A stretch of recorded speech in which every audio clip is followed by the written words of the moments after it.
France is increasingly viewed as the sick man of Europe. Its economy is stagnating, and its president is more famous for his romantic escapades than his political achievements.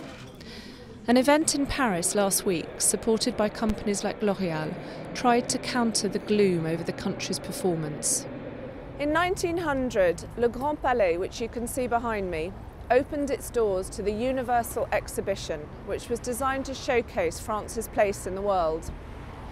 114 years later, Osons la France, which is an action group set up to counter Le French bashing, and whose name can be described as Go France, and Challenge, a French business magazine, are trying to do the same thing once again.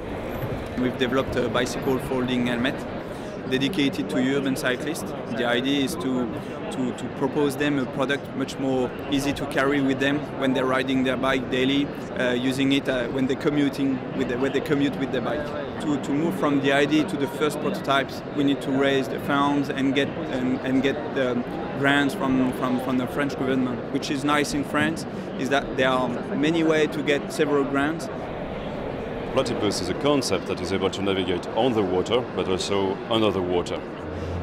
Since the very start, I'm financing it with my personal fund, firstly, and then I had the help of an institution in France called BPI, Banque Publique d'Investissement. They supported me with also a help of 20,000 euros.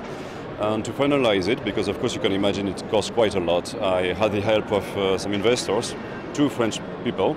One is Xavier Niel, very famous for Free Telecom now, and the other one is Thierry Petit from showprivé.com. We are going to build the final version in Bordeaux, a French city, in Couache shipyard. Couache shipyard is famous for their yachts, by the way.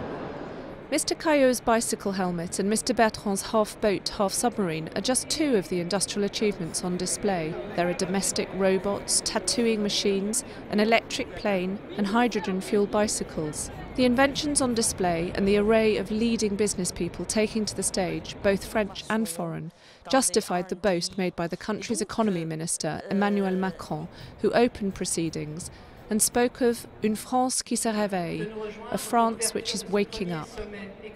It has attracted significant foreign investment, and it might sound surprising, but it is the fourth largest recipient of FDI in the world, and I think the first or second one in Europe.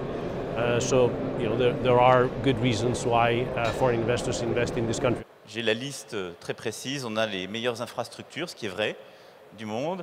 On a des jeunes formidablement bien formés, on a une démographie, j'y reviendrai, extraordinairement dynamique. On a un modèle social, comme on dit souvent, qui est formidablement sophistiqué. But beneath the positive picture which participants at this conference are trying to present lie some significant worries about France and its future.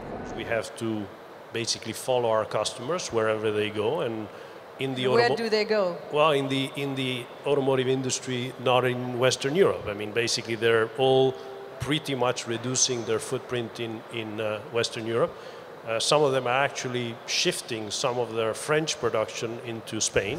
We have too many things, too many constraints. The tax system is stifling.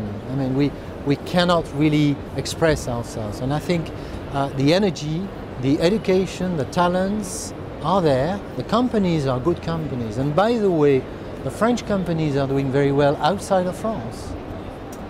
And as well as actual challenges, speaker after speaker worried out loud about the way France was perceived and presented by the French themselves as much as by les outsiders. One foreign investor described how the two favourite topics of conversation at Parisian dinner parties were 1. Criticising the US, and 2. Criticising France itself. Sometimes this country does not give the impression of being very business friendly, and even culturally the feeling is that, you know, the role model here is not Larry Page or Mark Zuckerberg, it's something else.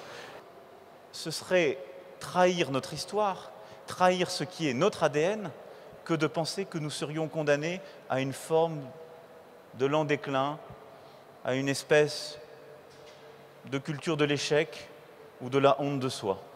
The world is not stand still. The environment and the reality is changing very quick.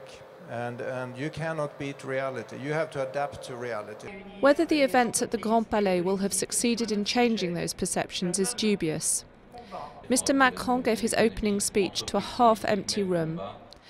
At one session, entitled, perhaps with tongue-in-cheek, "Is Paris still the centre of the world?" the fashion designer Karl Lagerfeld reacted crossly when asked for his reaction to a photo of Laduré's famous delicacies. His reaction perhaps best sums up the mixture of pride and defensiveness that so often characterises France's self-narrative, as well as this event. Sarah Gordon, Financial Times.